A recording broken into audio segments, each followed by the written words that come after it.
welcome in the third episode of the second season of Searching for the Slavic Soul, where yet again I am not greeting you as I would greet a Slavic pagan, because you are not even pagan yet, and gods only know how far you are from Slavic native faith. But you are hopefully getting closer, particularly if you have done your homework and rekindled relationships with your family, while at the same time getting rid of your made-up delusional identity. And of course, if you have been venerating your ancestors. Originally, I was planning to start explaining the role of your family in you becoming a Slavic pagan, but then I realized that you will very likely not be able to comprehend any of this, since I bet you dosed up with buckets of psychoactive chemicals you take in order to fit in neatly into the herd of neo-Marxist, pseudo-Christian, Gnostic and brainwashed zombies, which you all morons are, which, I have to be fair here, is not entirely your fault, since you've been told a lie pushed on all of us by the pharmaceutical companies that are currently making a disease of normal human experience in order to make money off of all of us. And the lie that you've been told is that any emotions that are not happiness are pathology, and you need to stop feeling them in order to achieve a state of mental health. Well, you don't. You do not have to be constantly happy. Feeling sadness, despair, hopelessness, loneliness, or defeat is absolutely normal part of human experience, which is something all humans knew like only 5 minutes ago. Being conflicted, having two opposite emotions or thoughts at the same time, feeling like there is something wrong with you and feeling like you do not belong, is totally normal too. It's not only normal, it's necessary for any human to learn, to grow, and to understand both oneself and others. So, it is normal for a human to feel, as it is normal to experience emotional discomfort while interacting with the world. It is also normal not to want to experience such discomfort. If it wasn't normal, many religions or philosophies, like Buddhism or Stoicism or Gnosticism or Sufism, they would never have developed, let alone find any followers. And all these religions and philosophies focus on finding internal peace and consider this finding internal peace as an integral, if not the most important part of their religious or philosophical practice. And let me stress it here. Buddhism or Stoicism do not recommend taking drugs or numbing oneself with other psychoactive substances. All these religions and philosophies, they require the followers to go through spiritual struggles to find the peace they recommend their followers to seek. And these religions and philosophies had and still have many followers, which for any thinking, not moronic individual, should be the proverbial pudding in which there is the proof of the statement that it is normal for a human to experience emotional discomfort and struggles.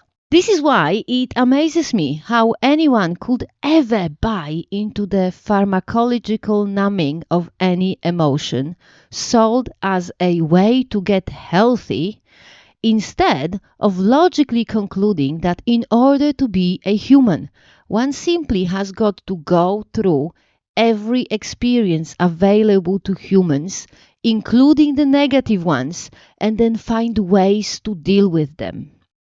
But I digress, and since the season 1 of this podcast, I got much better at avoiding digressions while recording podcasts. So I will use this new skill of mine to shut up and get back into the topic.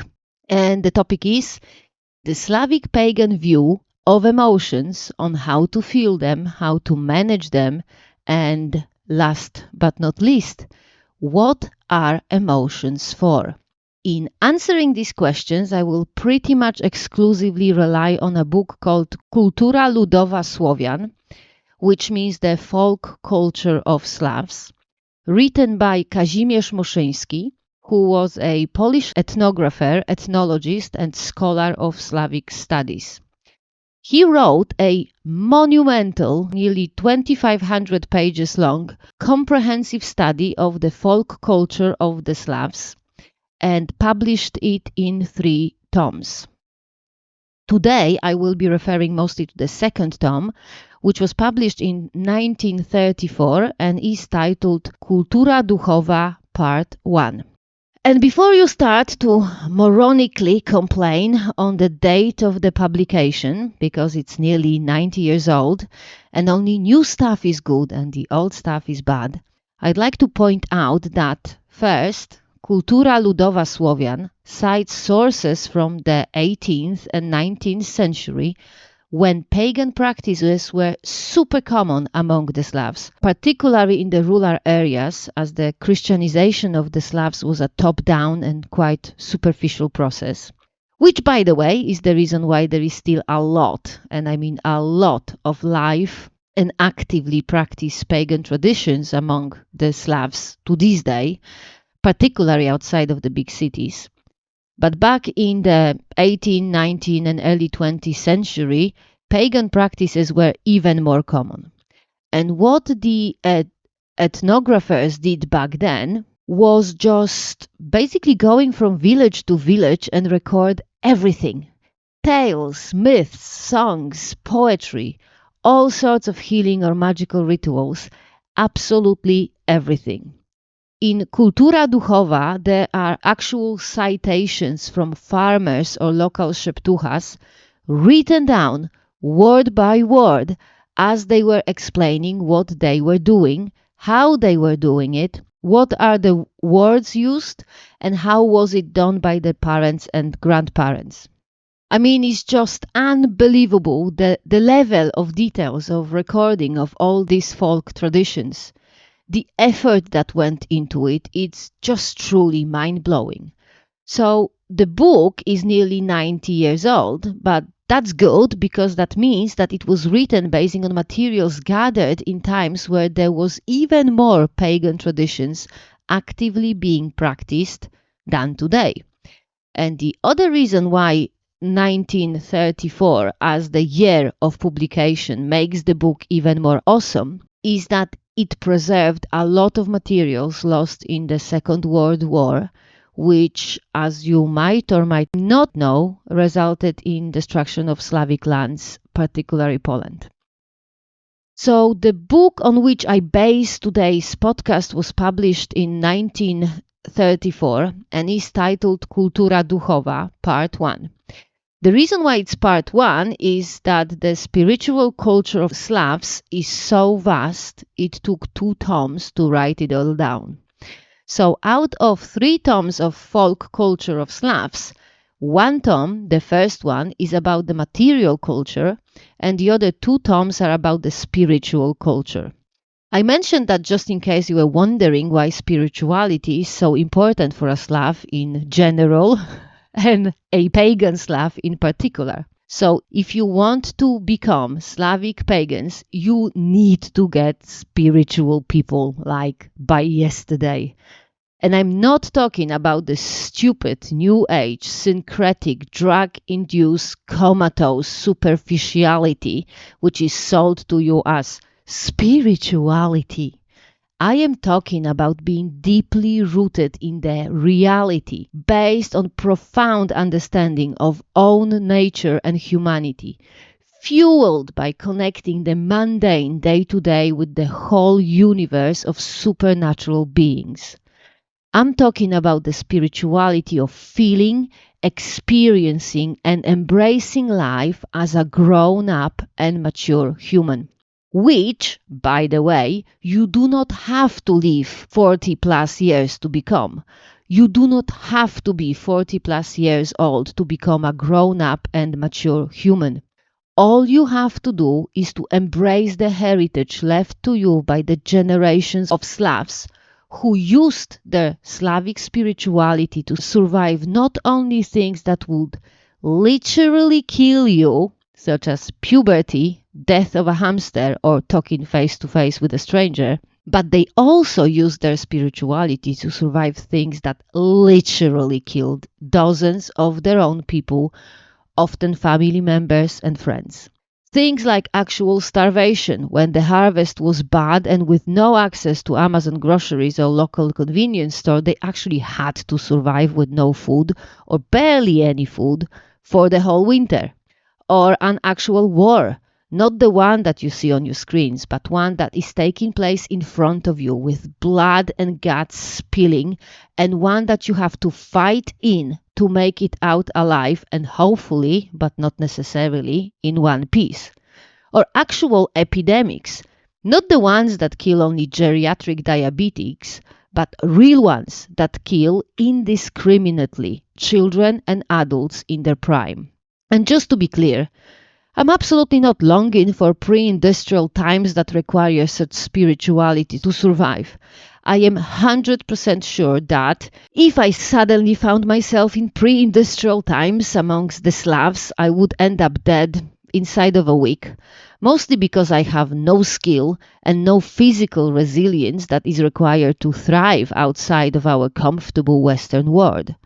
However, I do strive and urge you to strive for it too, to achieve maybe, if I'm lucky, 50% of psychological resilience our ancestors had. Because if I can do that, nothing in the modern world can touch me. If I can be half as psychologically resilient as our ancestors were, I would be anti-fragile. And this is why I have been saying since, I think, 2020 or so, that Slavic native faith is a shield and a sword that lets you go through modern life and thrive without caring or giving any attention to stupid people with stupid problems such as microaggressions or whether knitting patterns are racist or not. But I am not going to go on another digression because I am older and wiser now. I am talking about spirituality and why you need to get one. And also, I am talking about emotions which you need to be able to feel in order to even attempt to develop spirituality in any shape or form. And the reason why you need to be able to feel emotions is that emotions are the only way to develop any sort of connections with something larger and more important than yourself.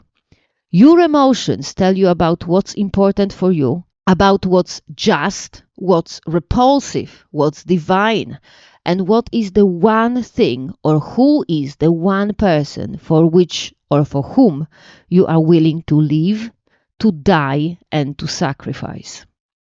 You need your emotions to guide you on your path to spirituality.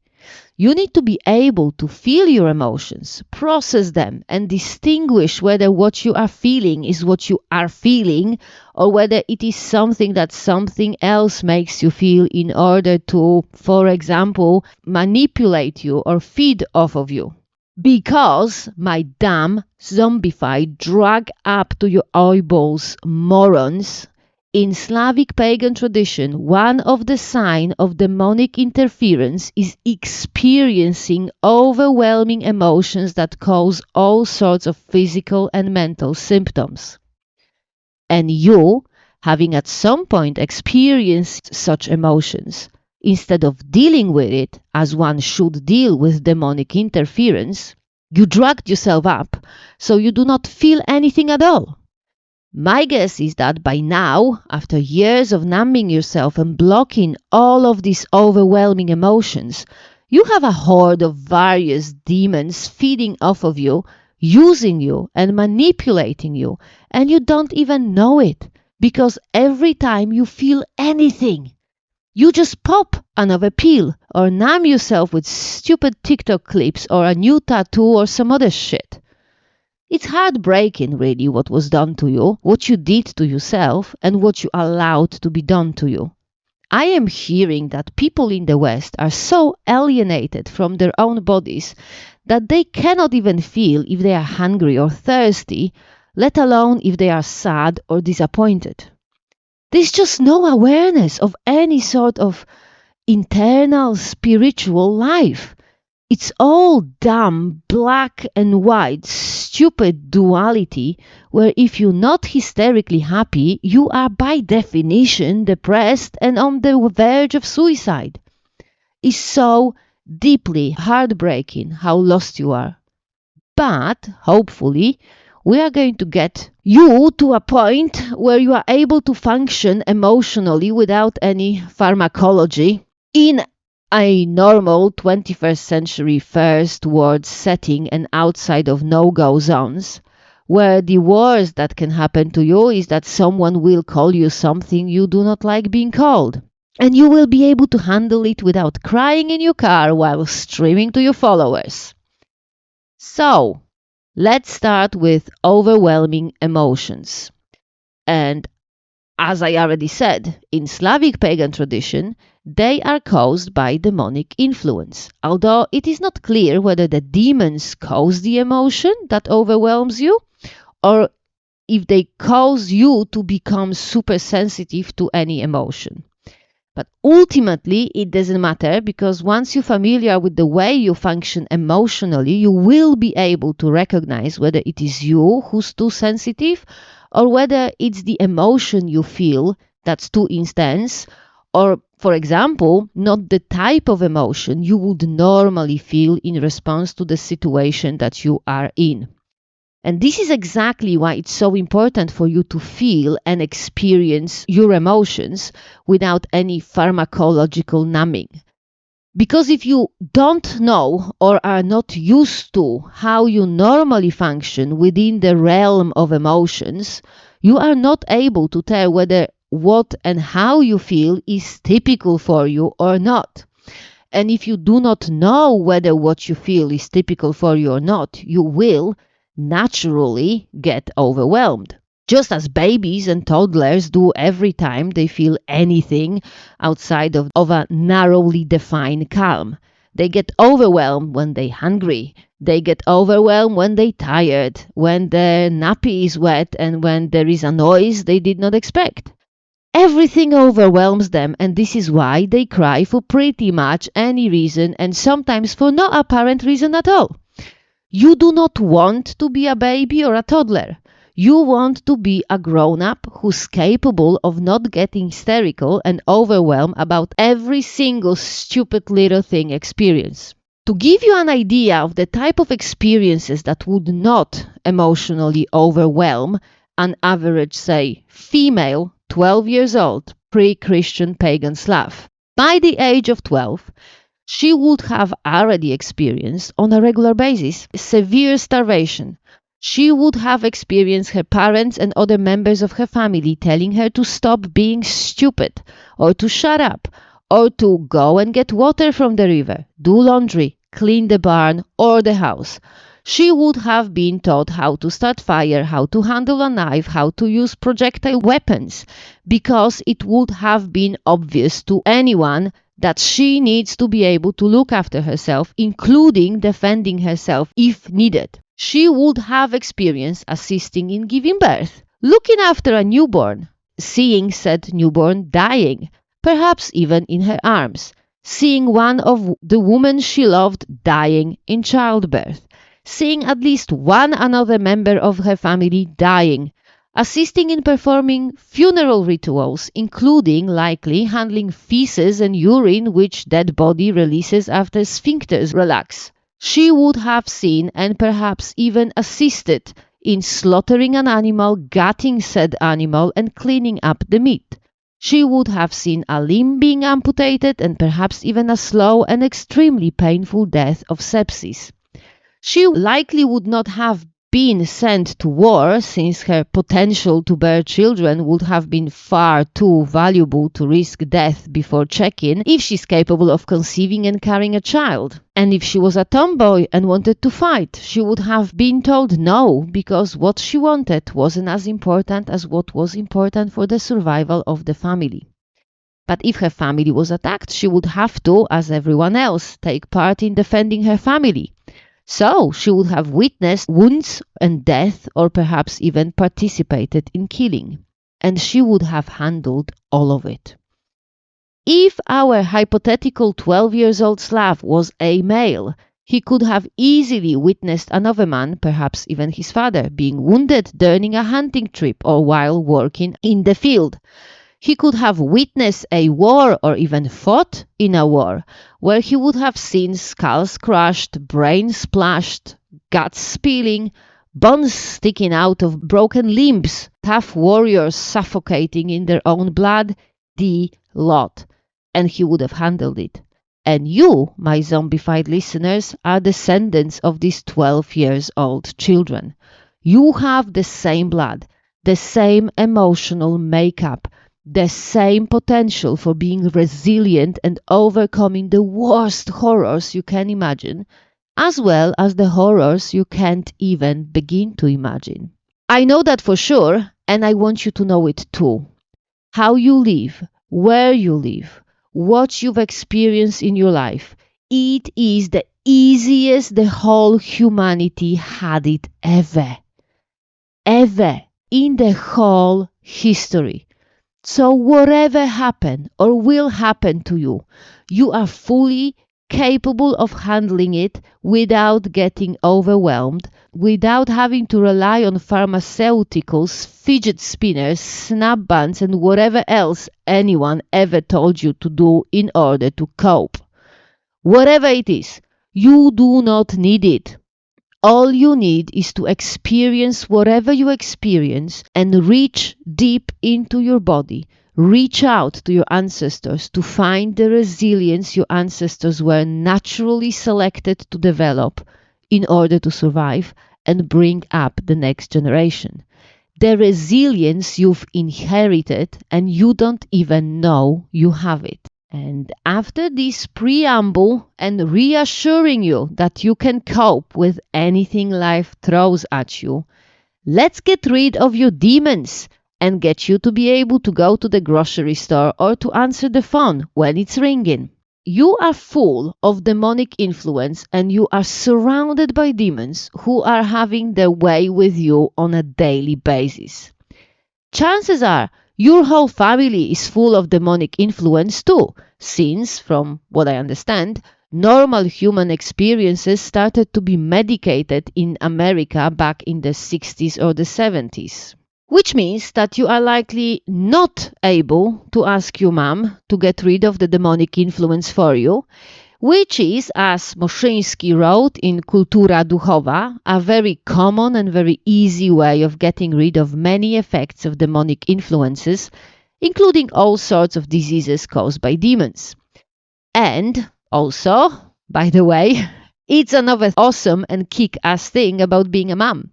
Having powers over demons pestering your child. But if you are sure that your mom is not full of demons, you can ask her to suck the demonic influence out of you. And I mean literally suck it out of you.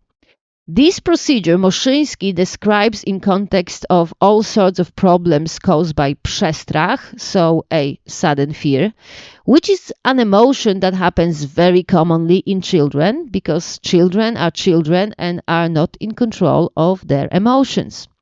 You are also not in control of your emotions, so even though you are likely not a toddler anymore, your mom might be able to suck the effects of sudden fear out of you to give you a bit of a break from this debilitating anxiety you've been experiencing since you saw Saint Greta on the telly and decided you will also get anxiety about the climate change. Of which I'm not going to say a word here because once I start, I will not end until next week. So, your mom, and Moszyński is very specific about it, it has got to be your mom, not your dad. It is not explained why, but it's got to be your mom.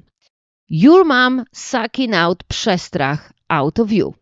Easy to do, works every time if you are a toddler, but since you're not a toddler, it might not work, but still worth trying.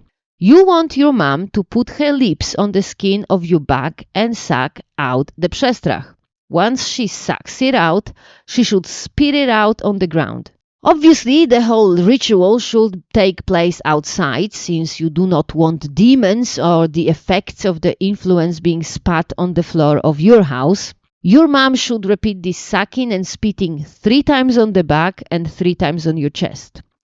Moszyński describes the procedure being done on prepubescent children, so he does not specify from where exactly on the chest the przestrach should be sucked out.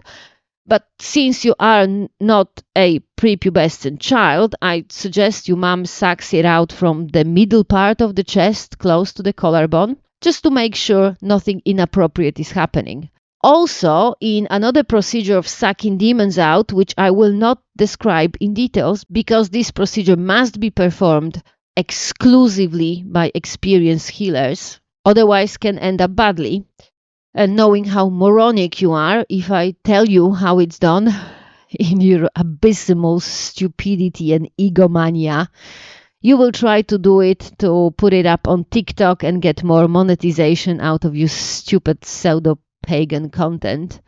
So I will not tell you how it's done, but will only tell you that there is one healing procedure where demons are being sucked out of the neck, just above the collarbone. So in case of your mom sucking demons out of you, staying on the chest close to the collarbone is, in my opinion, good place to put her lips on. But as I said before, your mom is likely also under demonic influence, so my guess is that you would have to skip asking her to help and get rid of your demon-driven pathology in a different way. And now, the basic 3 ways of getting rid of demons and any pathologies caused by them, including overwhelming emotional states, are 1. Making the environment unhospitable for malevolent demons so they go away looking for an easy prey. 2.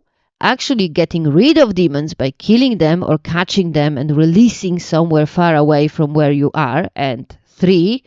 Getting a benevolent demon to get rid of the malevolent demon for you. If you listened to episode 11 of the first season of Searching for the Slavic Soul, you know why I differentiate between malevolent and benevolent demons. If you have not listened, I recommend you do. And here I am only going to very quickly say that Slavic native faith does not see supernatural beings in a good and evil category, but sees them as potentially benevolent and potentially malevolent, while at the same time knowing that the benevolence and malevolence of any given demon is not a result of the nature of this demon, but of the nature of what this particular demon can do for you, or with you, or to you. So, with maybe a few exceptions, any demon can be benevolent or malevolent depending on how you are willing and how capable you are to work with this particular demon. But back to getting you out of the influence of the demons, because I'm already talking longer than I planned. So one way in which you can try to get rid of the demons that make you the emotional train wreck you are is by making you and your environment inhospitable for demons. Given that you've been medicating yourself with psychoactive chemicals since gods know how long, which made you the easiest of prey for the most weak and pathetic demons, it might actually work, particularly since you're surrounded by equally train wreck humans who will be equally easy prey. So the demons, if they experience even a smidgen of difficulties, they just move on to someone else. And according to Moszyński, one sure way to make you and your environment inhospitable for malevolent demons is to keep you clean and sober and your environment clean and argument-free. So, clean your house, paying particular attention to large tufts of dust accumulated in the corners, which are the favorite places for złydnie to be. You should start from the back of the house and move towards the front of the house. It's best if you don't dump the hoovered or swept dust into a rubbish bin in your house, but carry it outside and dump it, ideally, somewhere where it's damp and moist. It's best if you have regular cleaning schedule that does not mix with your interactions with your ancestors, because you do not want to sweep or hoover your ancestors. For example, I usually clean my place on Sunday and venerate my ancestors on Thursday. Twice a year, I also sweep my place with a bunch of willow twigs, also starting from the back and going towards the front door. And then I carry out the bunch of twigs to the river where the local rusałki live, and they deal with any malevolent demons for me. If your house has not been properly cleaned for a long time, I'd say it's a good idea to get the willow twigs as well and sweep the house with them after you do the first cleaning. Moszyński also advises smudging the house with prickly, stingy or thorny herbs such as stinging nettle, teasel or prickly sow thistle. He does not recommend smudging with sage, which, as I'm hearing, is the go-to for delusional pseudo-pagans. But they don't know shit, so don't listen to them, and do not smudge with sage if you want to make your place inhospitable for malevolent demons. It is also very important that you do not store broken items in your house, as malevolent demons love broken things. How I do it is, if anything in my house breaks, I either fix it straight away or get rid of it straight away. If it's something that's fixable but I cannot fix it straight away, I put it in my car, since I do not have any garage or storage space outside of my flat. So that's cleaning your place to make it inhospitable for malevolent demons. I also mentioned keeping your place peaceful, as in argument-free, not as in always quiet. But I do not think you are ready for that just yet, since you can't even keep yourself at peace. So I will be getting back to it in the future episodes. Same goes for getting yourself a benevolent demon to fight your demons for you. We will get back to it later. As to making yourself inhospitable for malevolent demons, you need to put yourself through a substantial level of physical discomfort. The idea behind it is that if the demon sits in you, then you have got to experience some discomfort, and thus the demon will experience the discomfort and will get out of you to go somewhere else. With regards to causing yourself discomfort, from the most humane things that Moszyński writes about is sauna, heating yourself with willow twigs or even stinging nettles, pouring ice-cold water on yourself, or drinking bitter or disgusting concoctions that make you vomit, which I find absolutely fascinating in the context of eating disorders, which, from a Slavic Pagan point of view, are clearly cases of demonic possession. And some of people with eating disorders do make themselves sick on purpose, almost like on some subconscious level they knew that they need to get the demon out of themselves. But that's a side note, and just to be clear, I will not be even attempting to advise you how to cure an eating disorder, because it's serious stuff and I'm not qualified. But as to putting yourself through discomfort, there is obviously more stuff in the book, but I will not be listing it not to get sued for encouraging self-harm. I will only say that it's super important not to make yourself bleed as you're putting yourself through the discomfort of your choice.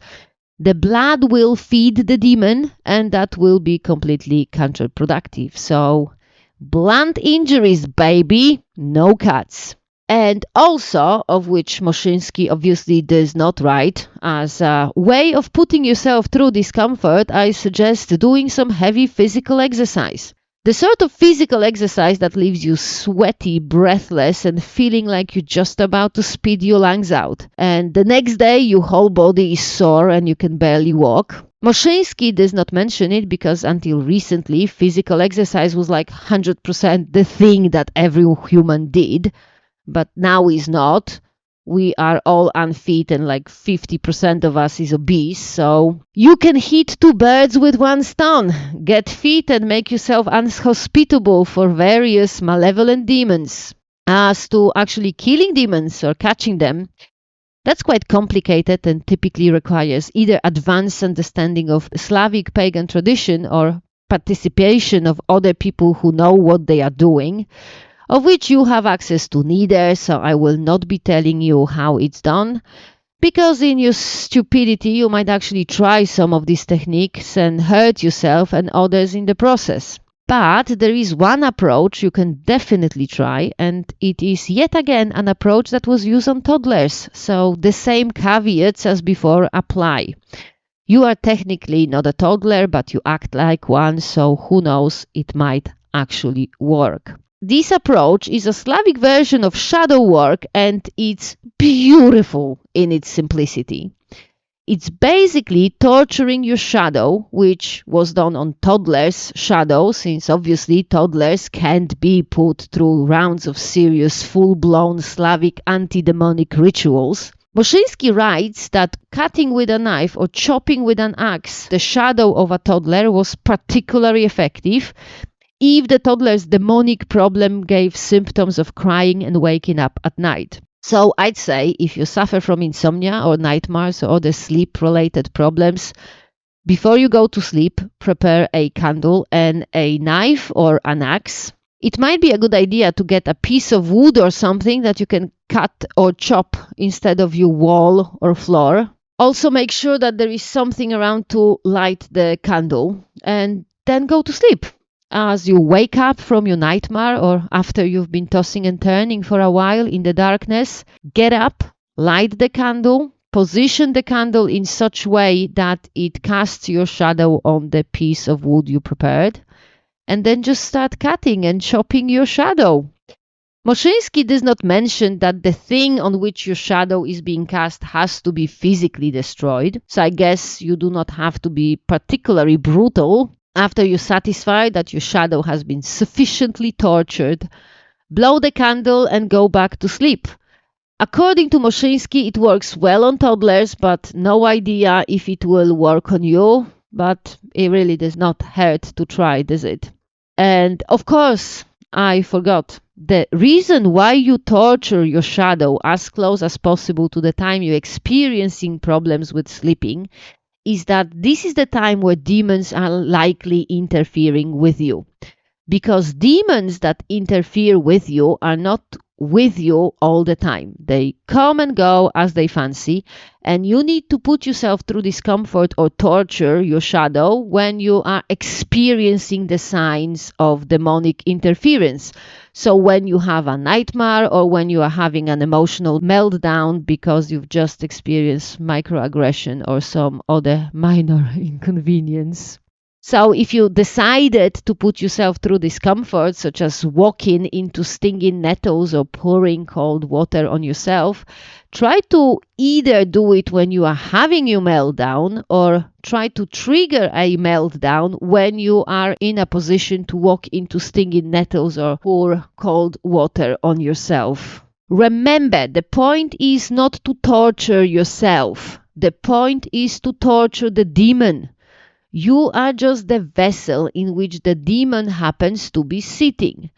And remember never to draw blood when you are trying to get rid of a demon, as it is going to be totally counterproductive.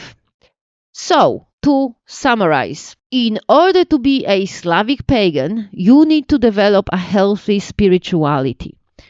In order to develop a healthy spirituality, you need to start feeling your emotions so you can get to know them, start understanding them, get the feel of how your emotional makeup works and what's typical for you and what's not. You need to also stop getting overwhelmed by emotions and having all your stupid meltdowns, since in Slavic tradition, such meltdowns is a sign of demonic interference. And since your emotional dysregulation is very likely a result of demonic interference, you need to take steps to make yourself less vulnerable to demonic influences, which means at the very minimum that you need to get sober from alcohol or drugs and get a cleaning schedule going in your place.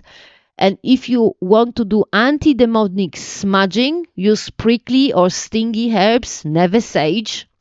If you want to go an extra step as you are experiencing emotional meltdown, you can either bloodlessly put yourself through a reasonable level of discomfort or do some Slavic shadow work with an axe or a knife.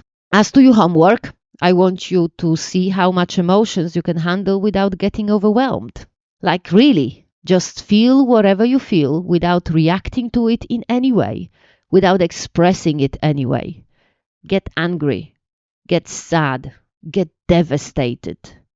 Feel your anguish, your pain and your desperation and just stay with it. Don't express it.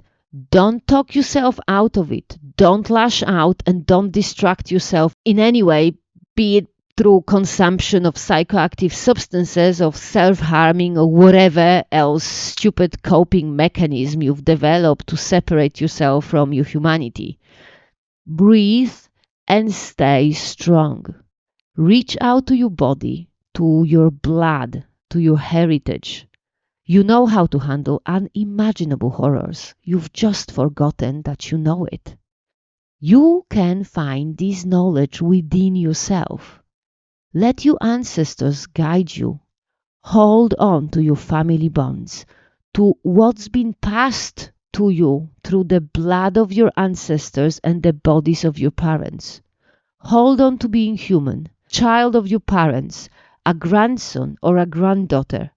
Hold on to being a Slav who can handle anything and survive the unimaginable. And also talk to your doctor about safely getting off of any psychoactive drugs you might be taking for depression or anxiety or other normal human feelings. Unless you actually actively bipolar or say psychotic, chances are you do not need these drugs at all anyway. You just need to learn how to be a human, not a zombie. And that is all I had to say for today. It was long, but worth it. Keep talking to your ancestors. Keep building bonds with your family. Keep getting familiar with your emotional makeup. And by next month, you hopefully be able to handle family matters and, if there is enough time, getting yourself a dollar. And for now, thank you for listening, and until next episode, Sława.